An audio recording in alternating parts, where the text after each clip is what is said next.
Hari ini kita bakal kupas tuntas soal tes baru yang lagi heboh banget, yaitu tes kompetensi akademik atau yang kita kenal dengan singkatan TKA. Oke, sebelum kita melangkah lebih jauh, yuk kita coba pahami dulu sebenarnya masalah apa sih yang mau diselesaikan sama TKA ini. Anggap aja ini kayak sebuah teka-teki besar di dunia pendidikan kita. Nah, ini dia pertanyaan utamanya, yang mungkin ada di pikiran banyak siswa dan juga orang tua. Sejak ujian nasional dihapus, gimana caranya kita bisa ngebandingin nilai rapor dari sekolah yang berbeda secara adil? Begini, asesmen nasional atau AN yang ada sekarang itu tujuannya buat ngukur kesehatan sistem pendidikan secara keseluruhan, bukan kemampuan kamu sebagai individu. Nah ini kan jadi ada lubang, ada celah, waktu universitas butuh ngebandingin siswa dari sekolah-sekolah yang standarnya beda-beda. Nah, untuk menjawab teka-teki itulah Kementerian Pendidikan akhirnya ngenalin TKA. Ini adalah alat ukur standar yang baru. Gampangnya gini deh, bayangin TKA ini kayak sebuah penggaris standar. Penggaris yang bisa ngukur prestasi akademik setiap siswa secara adil, gak peduli kamu dari sekolah mana. Semuanya diukur pakai alat yang sama. TKA ini dibangun di atas 3 tujuan utama. Pertama, untuk seleksi akademik yang lebih adil, entah itu masuk SMA atau universitas.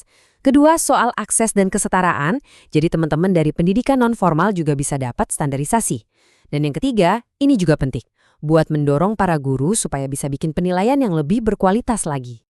Satu hal yang penting banget dan harus kita garis bawahi, tes ini fungsinya buat seleksi ya, bukan penentu kelulusan.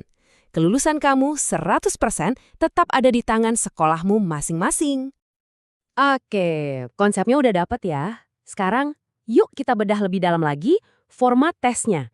Kayak gimana sih struktur tes TKA ini di tiap jenjang sekolah? Kita mulai dari tingkat sekolah dasar. Buat siswa kelas 6, TKI ini fokusnya ke 2 mata pelajaran inti, yaitu matematika dan bahasa Indonesia. Tujuannya buat ngukur kemampuan literasi dan numerasi dasar mereka. Lanjut ke jenjang SMP, polanya masih sama. Siswa kelas 9 bakal diuji dengan mata pelajaran matematika dan bahasa Indonesia juga, tentunya dengan level yang lebih tinggi buat persiapan ke jenjang berikutnya.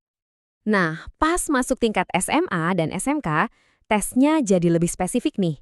Ada 3 mata pelajaran wajib, yaitu matematika, bahasa Indonesia, dan ditambah bahasa Inggris. Nggak cuma itu, kamu juga harus milih 2 mata pelajaran pilihan sesuai minatmu. Dan pilihan mata pelajarannya ini banyak banget. Ada total 19 pilihan yang berbeda. Kamu harus milih 2 dari situ. Bisa fisika, ekonomi, bahkan sampai bahasa Korea pun ada. Ini nunjukin banget kalau tesnya coba mengakomodir minat siswa yang beragam. Sekarang kita masuk ke bagian yang paling menarik dan mungkin paling menantang dari TKA. Fokusnya yang sangat kuat pada soal-soal penalaran tingkat tinggi atau yang biasa kita sebut HOTS.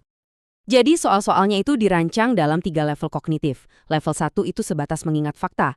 Level 2 itu aplikasi, di mana kamu pakai pengetahuanmu buat mecahin masalah. Nah, penekanan utamanya ada di level 3, yaitu penalaran atau HOTS. Di sini, kamu dituntut buat menganalisis, mengevaluasi, bukan sekedar hafal mati.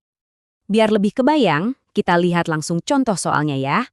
Ini untuk tingkat SMP. Soalnya didasarkan pada puisi Perempuan-Perempuan Perkasa yang menggambarkan perjuangan perempuan pekerja keras di sebuah desa. Pertanyaannya, bukan apa arti puisi ini, tapi kamu diminta untuk mengevaluasi 3 pendapat siswa yang berbeda tentang puisi itu. Kamu harus menentukan mana pendapat yang paling pas dengan tema puisi tersebut.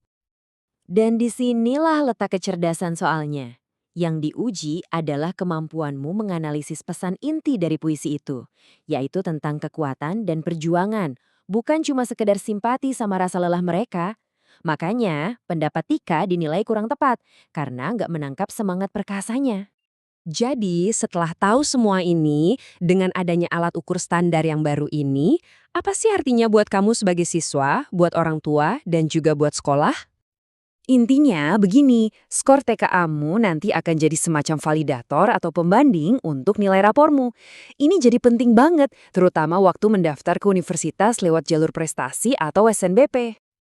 Artinya kalau ada perbedaan yang jomplang, misalnya nilai rapormu tinggi-tinggi, tapi skor TKA-mu rendah, ini bisa jadi lampu kuning buat universitas. Mereka bisa jadi bertanya-tanya soal kredibilitas penilaian di sekolahmu.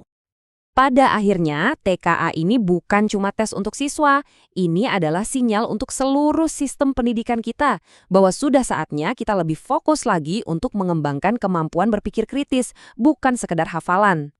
Kita sudah membongkar teka-teki TKA ini bersama-sama. Jadi, pertanyaan terakhir dari kami untuk kamu adalah, bagaimana caramu akan beradaptasi dan mempersiapkan diri menghadapi kenyataan baru ini?